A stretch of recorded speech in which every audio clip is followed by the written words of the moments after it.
Chapter 45. Everything was breaking. Meiling ran as plaster rained down from the ceiling. Her bare feet stumbled over the shards of a shattered stained glass window. The knife-like edges plunged deep into her soft flesh, and it hurt, in a way it shouldn't in this world. The banister smashed as a falling stone crashed into it. Splinters, big and small, went flying. The foundation under her bleeding feet shuddered, resulting in more falling debris and caving walls. She ran. The vivid colors leaked away from the rugs, the tapestries, the statues, the paint. The vibrant reds and golds leached to gray. She flung up a hand to shield her head from the raining rubble. She was dying, and she was trapped in her own mind as she did so. Not with her ma, with Fei Yin, with Shang. Not with her pa or her siblings. She was alone to face the hungry jaws of death, without eyes full of faces she loved, reminding her that the sacrifice was worth it, that she would do it 100, no, 1,000 times over again. It was like being imprisoned in Sarong's fortress again, being beaten senseless and bludgeoned against the wall, knowing she was dying. It had been worth it then, and it was worth it now. Sarong would never hurt her family again, never lay another hand on her mother, never bind another Mwagwe to his control, never send his vile sorcery implanting in unsuspecting minds. It was forever worth it. But the glass hurt her feet, the splinters dug into her palms, and the debris hit her head and arms hard enough to make her lose consciousness if she was in her body. Meiling ran, ignoring the pain shooting through her. She would be alone here while she died, but she was not going to die in the middle of the palace's maze of hallways, draining out on the polished floor and woven rugs. Her legs were weak when she clambered up the shuddering stairs, and for a terrifying moment she thought she would crumble, and she would fall to the floor beneath. They held, and she found herself crawling on all fours to her chambers, gasping with effort. The door was open. She barely had the strength to enter, to close it behind her. It would be a matter of minutes. No, less than minutes, mere seconds, until this entire palace of her mind collapsed to the ground and buried her beneath it. The rumbling, the echoing of her disintegrating mind seemed suddenly distant when the door to her rooms thudded firmly behind her. Her room was shockingly intact, but that should not be a surprise. After all, this was the deepest part of her, this retreat from everything, where she had slept and dreamed and found the sweetest freedom. And at the core of it, her tether gleamed white gold at the window. It frayed, splitting quickly before her eyes. She gathered the last reserves of her swiftly dying strength and hauled herself up to that window. She placed her hands on that anchor, feeling her life ebbing away. Her soul, her essence. Her magic was dying too. She held her tether right at the base, right at the anchor, as it tore. The sounds of destruction grew louder, and even here in her room, in the most sacred part of her soul, the ceiling shuddered. The bones of the palace groaned. It shook beneath her hands. No one would hear her last words, but she would speak them still. "I love you, Hao. I love you, Yoon." Plaster fell into her hair, striking as it landed. "I love you, Fen Kai Delon Master Dong. I love you, Zhenshu. I love you, Shuzhen. I love all you people I met at the beach and in the streets of Suguan." The rumbling grew louder. Loose objects in her room, teacups, beaded headdresses, hairpins, containers of facial paint and coal, rattled on the hard surfaces. "I love you, Fei Yin."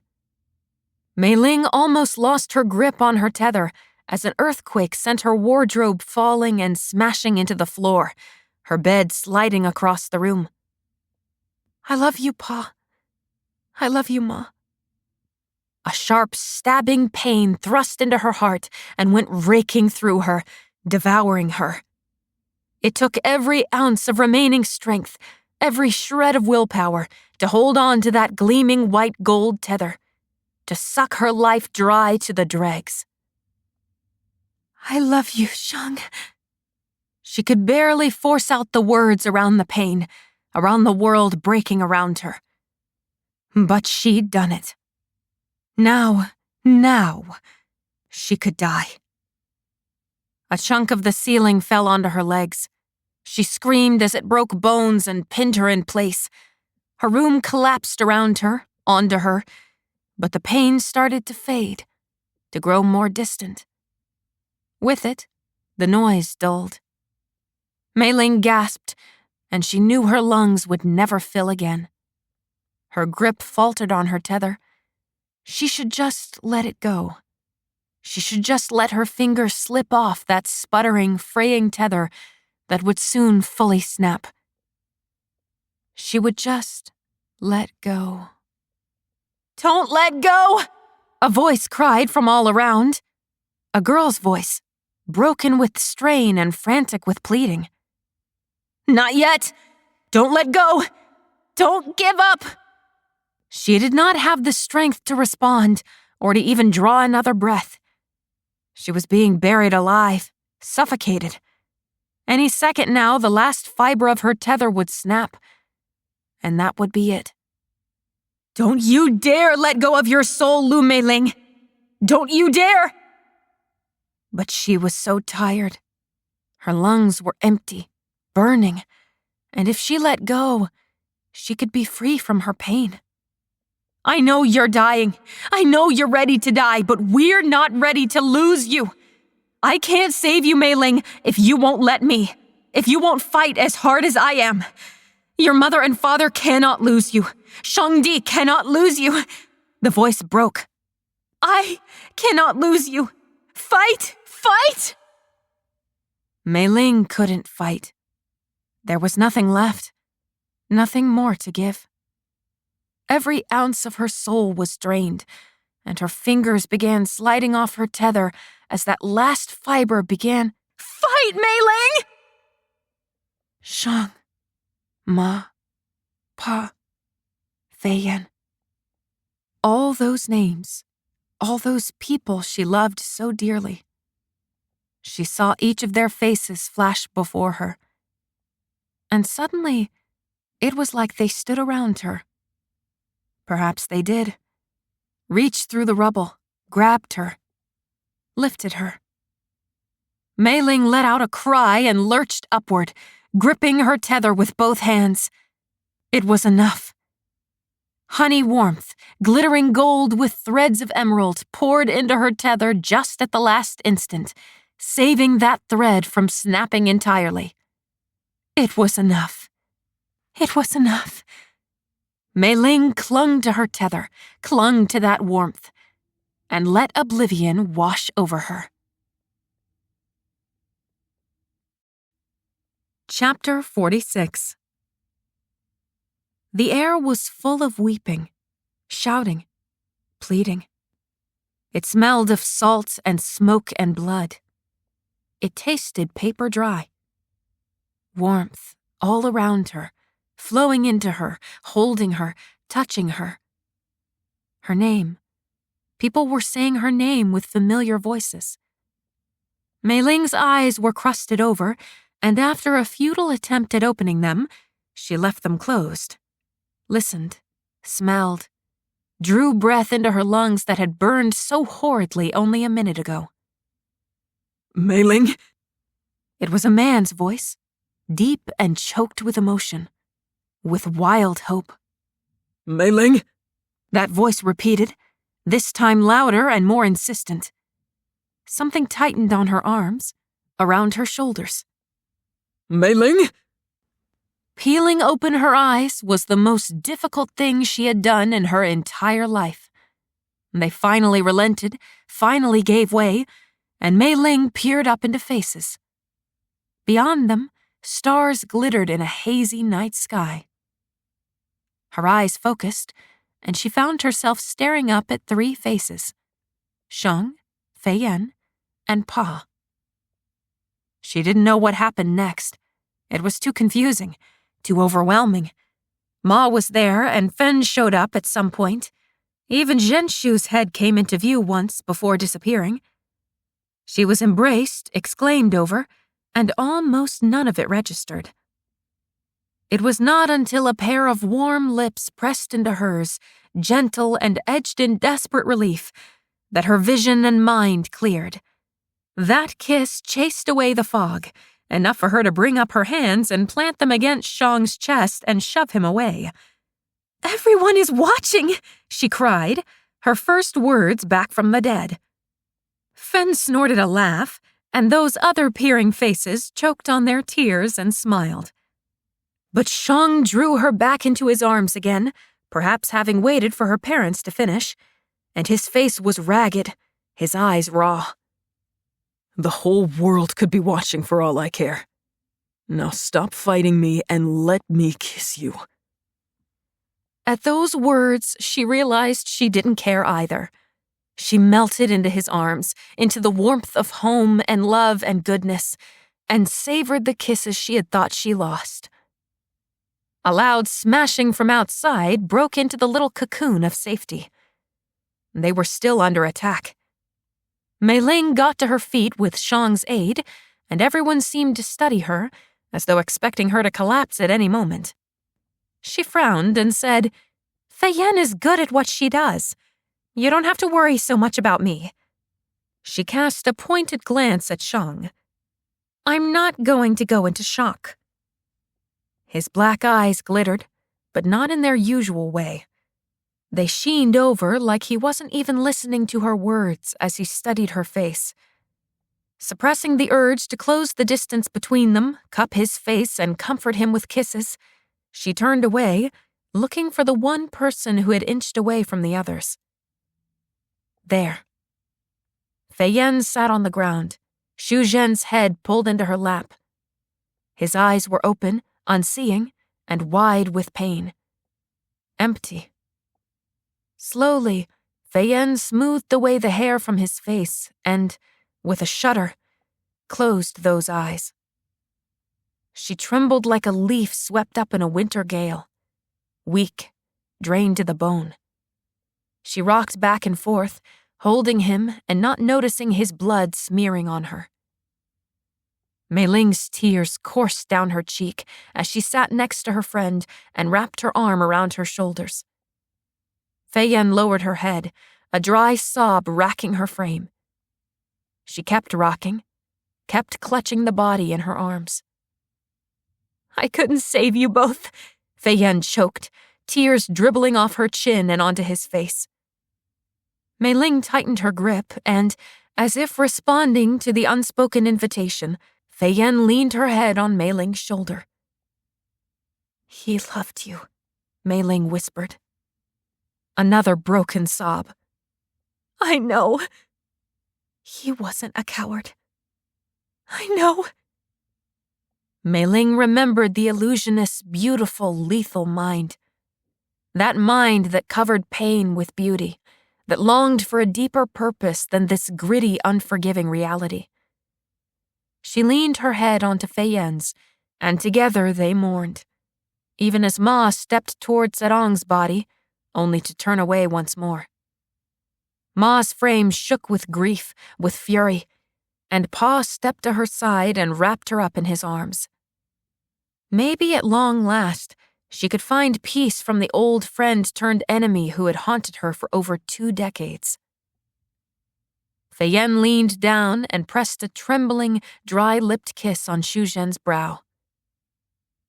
And then she fainted. Pa rose. He drew himself up straight, setting back his shoulders, and ignored the wetness of his face. Gone was the fatherly devastation that had pained his features. He was his imperial majesty now. Meiling watched, waiting, as she held the unconscious healer and ran cold ice, courtesy of Shang, over her forehead and temples.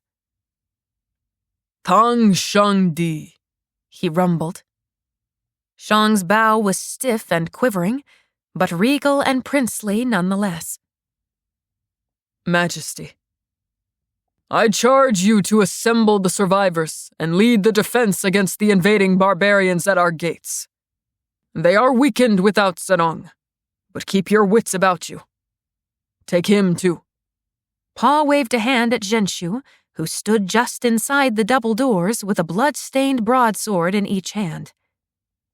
After a brief moment of looking stunned, Shang lowered himself to the ground and pressed his lips to the floor.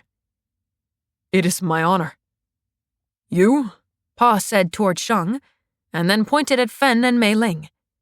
You and you are hereby officially pardoned of your crimes and accusations and whatever other nonsense.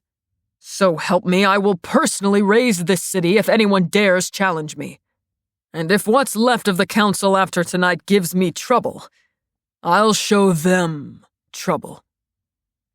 Meiling found herself staring at her father. He'd always been His Imperial Majesty and her pa, but she'd never seen the mighty fire-wielding warrior he was. It gave her a newfound respect for him. He turned to Ma, his tone only softening a fraction. See to the healer. You. He pointed at Fen again. Take them to the vault and then return to the battle. Finally, Pa's eyes met Meiling's, shining with a new light. Smoke curled up between his clenched fist. And you. Come with me to the battlefield. Chapter 47. Meiling pulled up short as she flew out of the palace. The Butagan army poured through the gates, fighting the weakened Empire forces. It seemed that everywhere she looked there were bodies. She almost wished the night was completely dark so she would not see how many lives had already been lost, lives that were beyond saving. Instead, the smoke went up from the still-burning academy and illuminated the world in a horrid, hazy half-light. Pa had given her 2 sets of instructions before she left her body in the vault and came after him in her spirit. First, to enter the minds of the barbarian commanders to discover their next moves and report to Shang. Second, to not die no matter what. Now, she looked back toward the palace to see him rushing out to another balcony, hands blazing as sweat poured down his face and now tattered robes. Then Meiling hurled toward the barbarian army. She had not been given any instructions on how she was to know a commander from a regular foot soldier, but she imagined the commanders would probably wear some sort of distinguishing marker. So she flew quickly over the endless masses until she spotted a man who was shouting orders to the people around him. She darted into his mind. Meiling found herself standing in knee-deep snow, shod in decrepit boots and an old wool coat. The air was bitterly cold, even through the coat, and it was shockingly quiet. No sun shone, but no more snow fell either.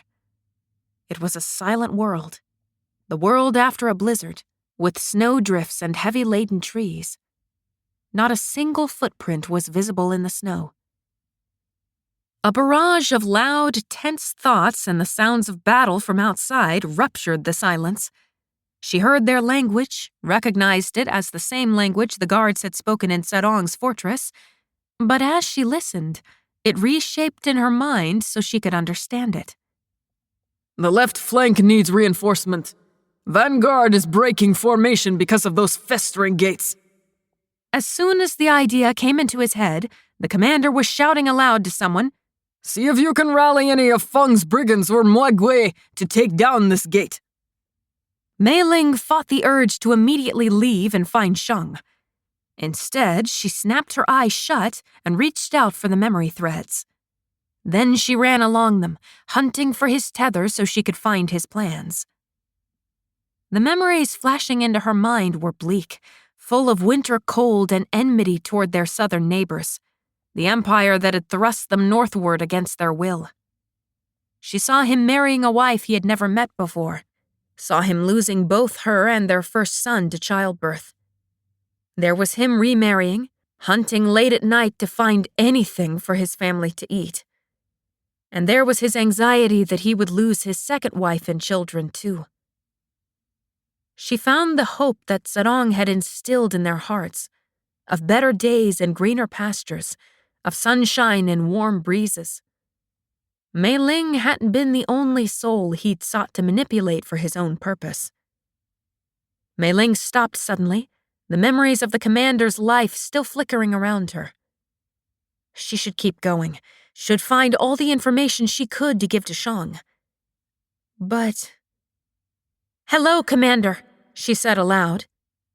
"I am Princess Meiling of Juninghai, and I am in your mind." He understood her. Somehow, being in his mind allowed them to speak despite their language barrier. He seemed to realize it too, in the back of his mind, though the rest of it was scrambling to understand, It clicked. He remembered her. Sarong's pet. He remembered her unique abilities. He remembered how Sarong had used them to serve his own purposes. "What do you want?" he barked in return. "I want you to call off your forces. I want you to persuade the other commanders to do the same." "You cannot be serious," he scoffed. "I do not care what gifts you possess. You cannot make me do anything."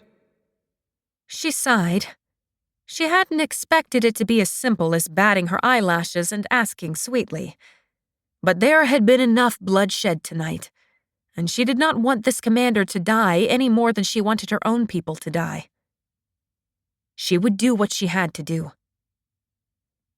"I have access to your military plans. I've been asked to give them to the strategist currently leading our forces."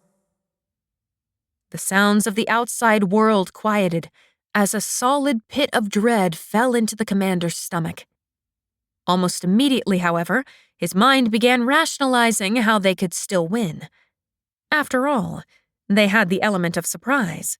They had an entire army, while the Empire's forces were battered and sparse after the Muagway slaughter. Meiling sighed again, closing her eyes. And months ago, she never would have dreamed of uttering the words she did next. But she wasn't the same woman she was from months ago. She fought her own battles now, and when the people she loved were at risk, she would fight dirty. "I will give him your exact location." His reeling mind faltered. His realization was not meant for her, but it was loud and echoed off the snowy caps of his mind. "Without me, my entire unit will collapse into disarray and fall." She would not beg. Instead, she said, "I saw the little daughter your wife just bore you, and..." She drew another breath, allowing the truthfulness of her words to fill her voice. "I do not want to give you away. I do not want you or any of your unit to die." He recoiled from the softness in her voice. "How coolly and viciously you threaten me." "I have no desire to threaten, manipulate, or coerce you. But you are attacking my home and everything I love. If you wish to keep attacking, it will force me to divulge the information I know." War raged inward and outward, weighing, calculating, assessing the risk. "Feng was right to enslave your magic to his will," he said bitterly. "No, he was not," Meiling responded. Silence, stiller than his frozen mindscape, filled the space between their words. She saw his choice, sacrificing himself and his unit, hoping the rest of the army could conquer the Empire's capital, even though he knew she would find their plans of formation. There was still a chance, given their strength of numbers. Or life. Life running away from a battle. Life back in frigid mountains. But life. With his family, his children, his wife. Life. "I will order my unit to retreat." There was no lie behind that proclamation. "Very well. I will tell our troops to not pursue you." With that, Meiling abandoned his mind. The commander turned and began shouting at his troops to retreat.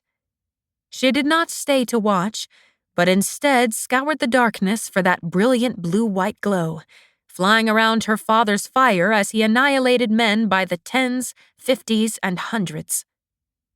Shang was not leading the charge, but furiously dealing out instructions to others as he surveyed the battlefield. His eyes blazed as he shouted, tendons standing out starkly in his neck. He had that look on his face, like he had come up with a plan that just might work, if executed properly. As she hurtled toward him, his face lifted and spied the retreating unit. He blinked, frowning, and then she was in his mind. "Shang!" she gasped. What in the 7 valleys did you do, Meiling? It was not an accusation. It was a question full of awe and confusion. "Don't send your men after them. I bargained with him and told him that if he continued attacking, I would reveal his plans. He chose to flee." Him and others, Shang replied. She stopped, blinking into his sight, and found what he meant. Other units had turned and were wading their way back through the barbarian forces. It was causing such a chaos that more units splintered, and the air rang with conflicting charges to attack and retreat. Meiling, he breathed. She blushed, lowering her head as she stood in his mind. I was not sure if it would work. You've given us the chance that we need to turn the tide. Can you deliver messages to my commanders on the front? It would be my pleasure, she said with a smile, much better than threatening enemies. But I have to tell Pa not to kill the retreating soldiers first. Shang rattled off several complicated strings of instructions, and Meiling repeated them back to make sure she had them correct. Right when she was about to leave, he stopped her. Meiling? Yes?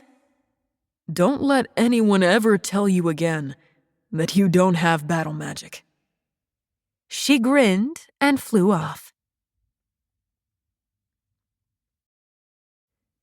Chapter 48. The carnage was suffocating. Through the night, Meiling entered the minds of the stubborn barbarian commanders who refused to flee, giving everything she found to Shang and relaying his messages faster than any courier to those he could not reach quickly. She bounced between minds, hardly noticing what was happening until Meiling, Shang gasped when she returned to his mind. We won! See? The rest of them are retreating. Indeed, when she blinked into his sight, the full army retreated out of the gates, and Pa's relentless fire sputtered into nothing. Shang turned his head toward the city, toward the ocean, as if to show Meiling the rising sun staining the dawn pink and orange.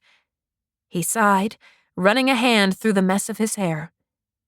Exhaustion made his limbs shake, and he desperately wanted to fall to the ground right there and sleep. Instead, he kept himself upright and turned to look up toward the balcony where Pa was standing still, surveying the smoldering ruins of the academy, the corpses filling the once beautiful palace grounds. Pa looked down, caught sight of Shang. Reverence pulsed through Shang's blood, and despite his knocking knees, he swept a bow to his emperor. In return, Pa gave a deep nod. Satisfaction and pride washed down Shang's spine, flowing into Meiling. You did well, she whispered to him. His cheeks colored at her words, another wave of pride sweeping through his soul as tender affection bloomed in his heart. It is time for you to wake up, Princess Meiling. My love. You have magic? Hao gawked. Where were you last night? Meiling cried. When I was dragged off to the council. Did you miss that commotion? You were what? Hao, leave your sister alone.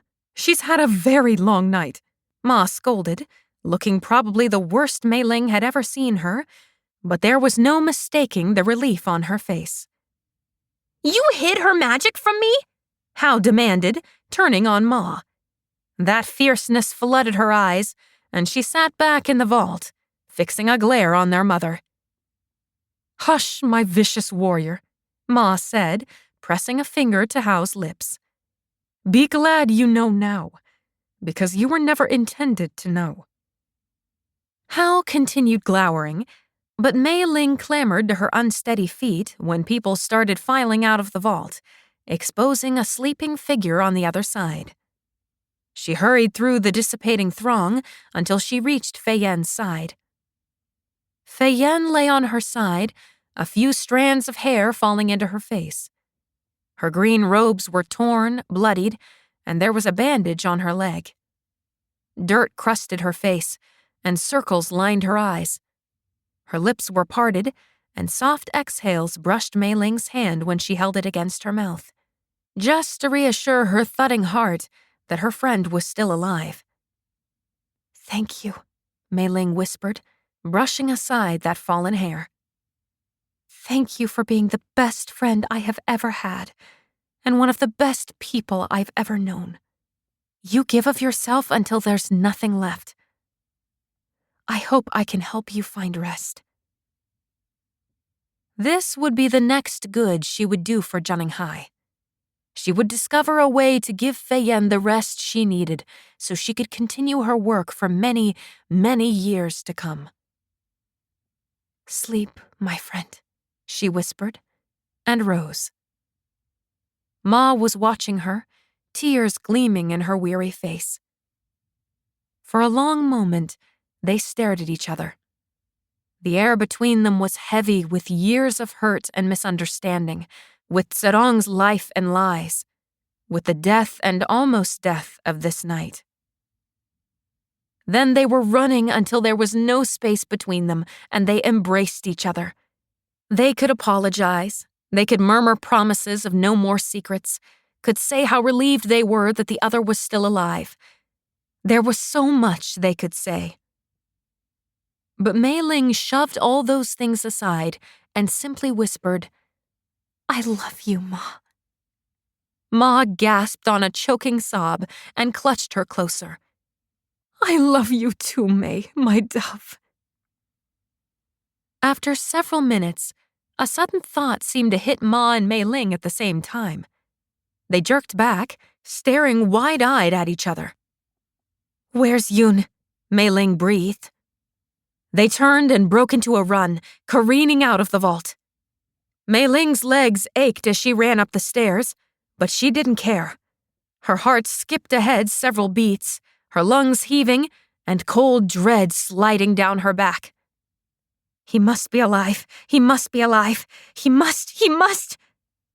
By the time they made it outside, the entire sky was painted fiery orange and pink, the light filling the ruins and death all around. And ahead, there was Pa, hurrying out of the academy ruins with arms full of a heavy, tall boy. Pa's face was filthy and grimaced with effort and fear, but Mei Ling could only see that swinging, limp arm. "Yun!" Ma's voice broke. Pa nearly stumbled, but caught himself and heaved Yun down onto the cooled, charred grass. Ma sank next to him with a sob. "He's alive," Pa spewed, reaching over Yun's body to grip Ma's shoulder tightly. The last of Mei Ling's tightly coiled fear disappeared, making her almost burst into tears of relief. "He's alive, Liana." His choked words almost seemed more for himself than for her. "All of our children are alive." Yun coughed, rolled in the grass, and vomited right next to Ma. But Ma did not care. She only stroked his hairline and sooty face and crooned, "My brave boy." "Should I send for the apothecaries?" Mei Ling interrupted, still standing and hovering. "Not just for him, but for everyone? Should we issue some sort of decree that the battle is over? That we won?" That seemed to snap Pa out of his flooding emotion. He looked up at Mei Ling and nodded sternly, starting to rise. Then he smiled suddenly and sat back down, waving a hand. Have your Tung Shang Di send word out. He's proved himself competent and everything else. I am going to see to the care of my family. Your Tung Shang Di. Pa's eyes flicked past Meiling to someone behind her. Did you hear that? She turned and found Shang standing a few paces back. He glanced between her, Pa, Ma, and Yun on the ground, but nodded and bowed. It is my honor, Your Majesty. I'll go with him and send for the apothecaries, Meiling said, spinning on her heel and hurrying toward Shang. His robes were singed, torn, and streaked with blood, his handsome face bruised, but the sight of his tall frame, his broad shoulders, and his strong arms, all hale and whole, nearly made her cry from happiness. Is your brother all right? Shang asked in a low voice. She nodded, not trusting her voice. I am relieved to hear it. They had not walked far before Fen came jogging toward them, bloodied beyond belief even as her eyes glowed like never before. Meiling expected Fen to go immediately to Shang, but her attention was solely fixed on Meiling. Princess Meiling, Fen said, her voice raspy. She bowed, hands outstretched, and Meiling almost startled at the reverence. Listen, I've been avoiding doing this for a while now, but after last night, I just can't anymore. I must ask your forgiveness for the way I treated you back on your journey to Liafugan, and thank you for all the good you did for me and Shang, despite everything. I know you may not. Her words faltered slightly. I forgave you, Meiling said, smiling. A long, long time ago. Fen looked up, meeting her gaze with those eyes that betrayed how the adrenaline still roared in her blood. Everything I assumed about you at first was wrong. You, me, and everyone else, Shang interjected, nodding toward the city bathed in dawn. It is completely understandable, Meiling smiled, gaze flicking between Fen and Shang. Shang tilted his head, looking down at her, and the smile playing on his features and shining in his black eyes was brighter than the morning sun. I think it is time the world knew their princess was a heroine, he said. His hand found hers, dragging her after him until they rounded the corner, out of sight of Fen and Meiling's family. But first, Shang whispered. And then his arms were around her, fingers tangling in her hair as he kissed her with all the hope of a new dawn.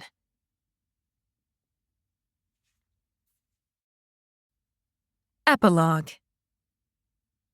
The world around Meiling was quiet and red. But this quiet was not the stillness after death, this red not the flow of blood. It was the silence that hummed of thrilling anticipation, an emptiness full of a single throbbing heartbeat. And the red? It was the scarlet of weddings, the crimson of a bride. She waited, alone, in an unfamiliar house, behind a series of locked doors. Her heart hammered against her lungs, and each breath puffed against her veil. Her bare feet were tucked beneath her as she kneeled on the mat behind the last locked door. 10 months had passed since Tserong's attack and subsequent defeat. The academy was being rebuilt, even as Meiling and Shang had been working together to create something new for the children of Zhanninghai. Schools for those without magic to increase opportunities across the empire. Education was its own power, its own magic, and Meiling dearly wanted that power in the hands of ordinary people. What time he wasn't spending working his strategist appointment, Shang spent on preparations with the Emperor, Master Dong, and Zhenshu for a separate military academy for students without magic. Trade had been re-established with Butagan after decades of hostility, and the economies of both countries thrived as a result. It had been an extremely full 10 months, but the moment she had longed for was finally here. Her hands shook. The roaring of blood filled her ears. The last skitters and patters of her ma and her maids had long since retreated, leaving her to wait. The emptiness stretched out before her, full and waiting to be discovered. She waited and counted her breaths. 1, 2, 3. Then, at long last, a distant sound pricked her starving ears. It was not as loud as she perhaps had expected, but it sent her heart racing even faster than before. Thump, thump, thump was the ever-increasing drumbeat. Another sound, this time closer, the creak of hinges swinging open. Her skin was clammy beneath her gloves. She tried to keep her fingers from plucking at her sash, but her efforts were in vain. Nothing could calm her nervous movements. The sound grew louder, paired with more sounds now. The sound of boots set in a purposeful stride against wooden floors, a stride she knew almost as well as her own name. She reached up, gingerly touching her veil, ensuring it was still in place. Her thoughts were mush, muddled to the quivering of her muscles and the dryness of her throat. Only a few more minutes. Those footsteps grew louder until the sound was all-consuming. Her breaths were tied to each thump, each stride, her very existence narrowing to the shadows moving under the door. Air snagged in her lungs. A sharp smash filled the quiet, though it was again not as loud as she expected. Through her filmy, shaky vision, she saw ice break through the lock on the door. It swung open, groaning with its own heaviness. Her heart stopped.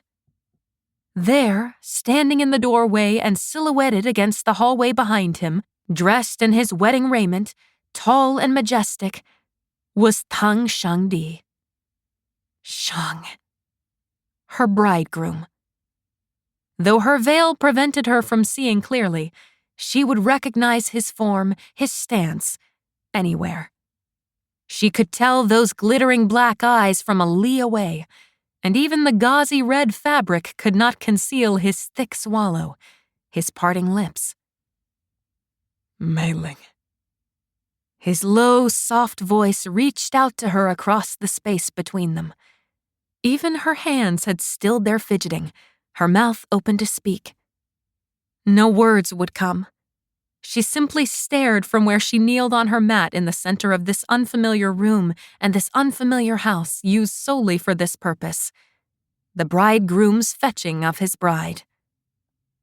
Shang took one step, then another, toward her.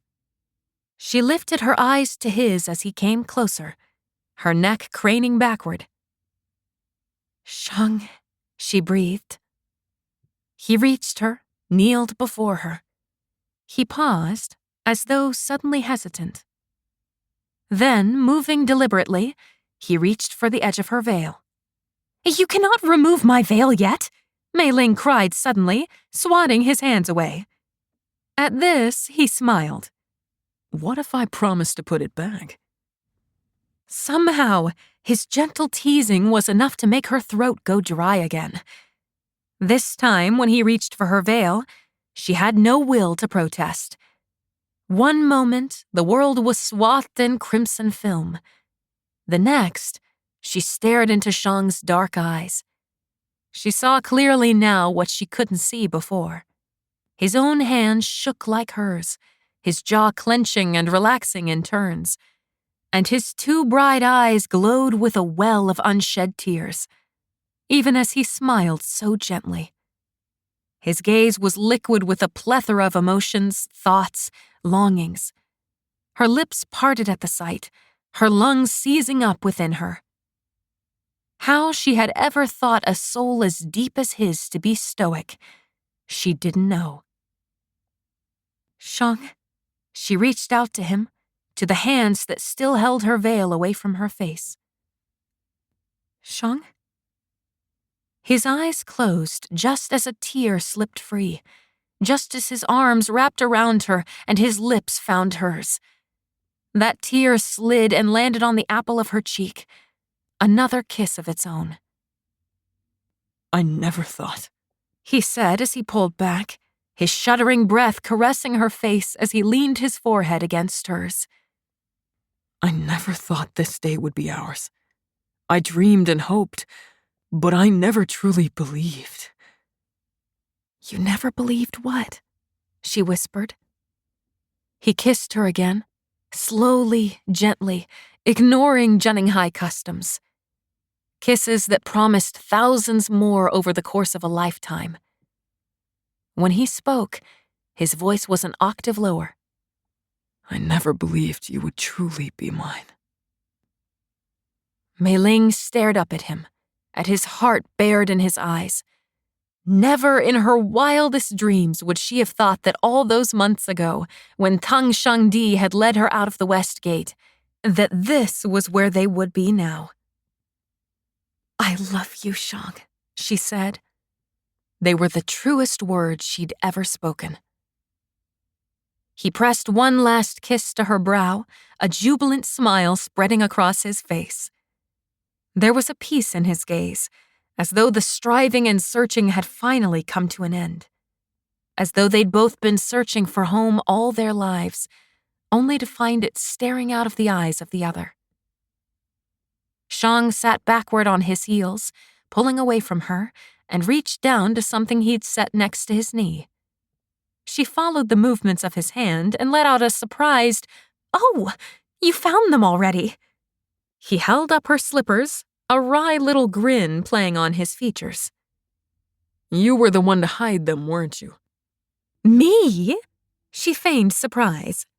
Brides were expected to hide their slippers from their bridegrooms, and he was to find them as another test of his competence. But often a mother or aunt would hide them. He raised an eyebrow. No one else except you would have hung them on a curtain rod. She couldn't help the girlish giggle that escaped her. He smiled and held out his hand for her foot. A blush stained her cheeks as she obliged him, and he carefully slid each of the slippers onto her feet, first pausing to gently caress the arch of each foot. She couldn't help but shiver at the ticklish sensation running up her calves. He looked up, arching one amused eyebrow, and catching her in his spellbinding gaze. Now what? She asked, breathless, even though she already knew. He smiled again, broader than before, and pulled her veil back over her face. In one smooth motion, he swept her up into his arms and turned toward the door. Now what? He repeated, as her heart beat hard against her chest as she wrapped her arms around his neck. Why, we get married, of course. Shang kicked open the front door of the house, still cradling her close in his arms, and immediately they were enveloped in the sound of uproarious cheering. Meiling was glad for the red veil covering the flush of her cheeks. Her old habit was to hide her face in Shang's neck, but this time she didn't, even as Shang whispered into her ear, Listen to their cheers, little love. Though he was supposed to carry her all the way to the awaiting litter, he set her down next to him, turning her to face the crowds. He held his hand against her low back, gently pushing her forward. She stared into the courtyard that overflowed into the streets beyond. She stared at all of Junninghai, at her people, thousands of faces, full of strangers and familiars. That was when she realized the difference. It hit her so suddenly that she nearly stumbled backward into her soon-to-be husband. It was almost more than she could bear, her eyes filling with tears, her heart nearly bursting with relief from a tension she'd borne all her life. They finally see what I see, Shang said. Then he swept her back up in his arms and carried her through the cheering masses. She laughed, and before she knew it, she was squealing at each familiar face. There was her brother and sister, the former bellowing cheers so loudly the people near him had to cover their ears, the latter hopping up and down and clapping her hands even while fidgeting with the pink robes she had so vehemently opposed wearing. There was Fen, arms crossed, with a knowing smirk on her lips.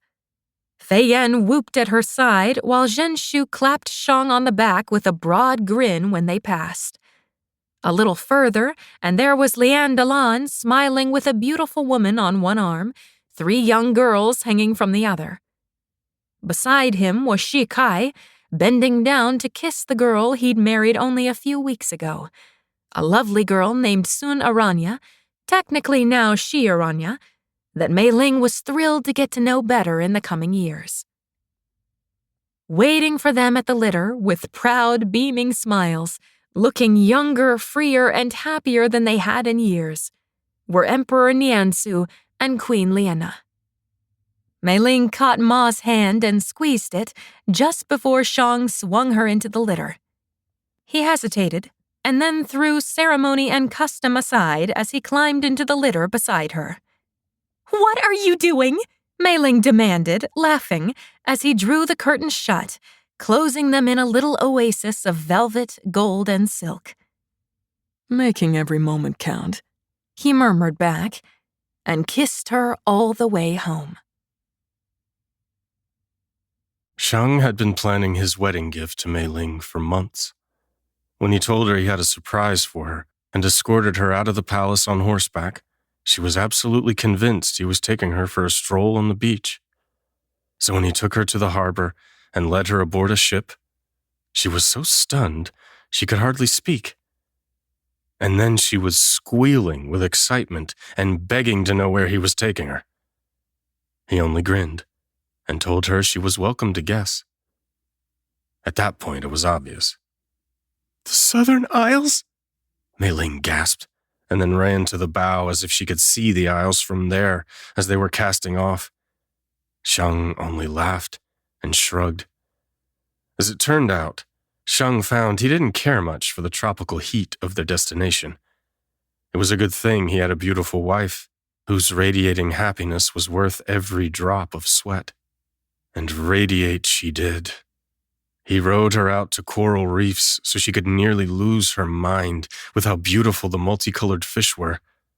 More than once, he was forced to caution her against touching vibrant coral that was close to the surface or moving so quickly she nearly flipped their boat. And when they got back to their little hut, she made friends with everyone in the nearby vicinity. Shang was in heaven.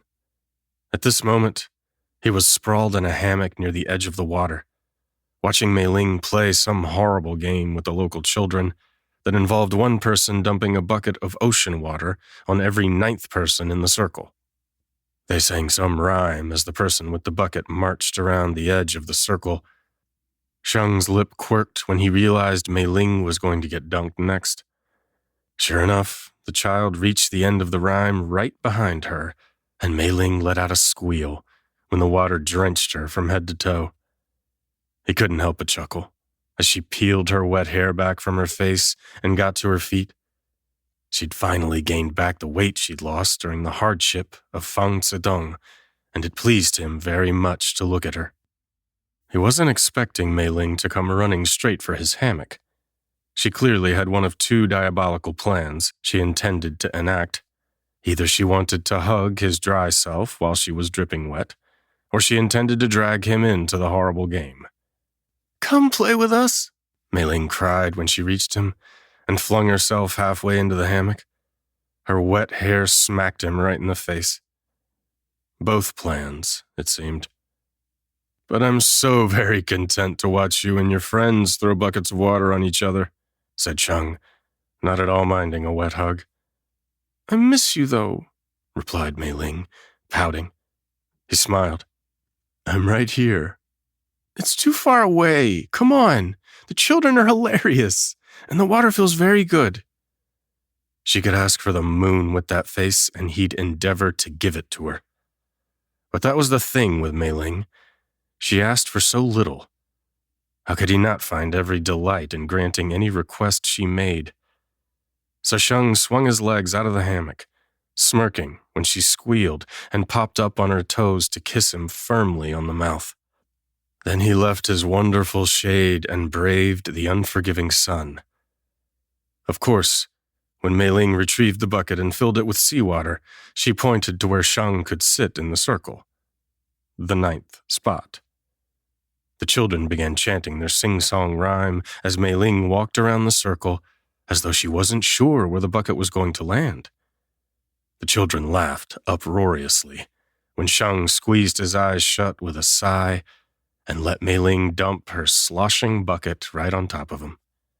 She laughed too, until he leaped to his feet and picked her up. Then she was shouting for him to put her down, all while laughter followed them to the lapping waves. He smirked as he held her tighter and shook the water from his hair. "You said the water feels very good," Shang said, and then he dropped her right into the ocean. She came up completely soaked, gasping in feigned outrage. "How dare you, Tan Shangdi!" Shang only grinned at her, and then she was laughing too. Hardly a minute later, Meiling's passel of young friends came hurling into the water after them. Shang spent the better half of the hour obliging the children's requests to be tossed into the ocean, and the rest of the time he was counting heads to make sure no one had drowned. At last, the children found some other game to occupy themselves on shore. Shang took that opportunity to scoop Meiling out of the water and carry her back to their hut. He kissed her until she fell asleep, exhausted from the hours spent outdoors. He held her close and watched as sunlight bathed her face.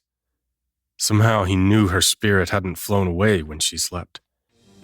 She was right here, dreaming in his arms. This has been Daughter of Darkness and Dreams, The Junning High Chronicles, by Anastasis Blythe, narrated by Talon David and Ryan Lee Dunlap. Copyright 2023 by Anastasis Blythe. Production copyright by Anastasis Blythe.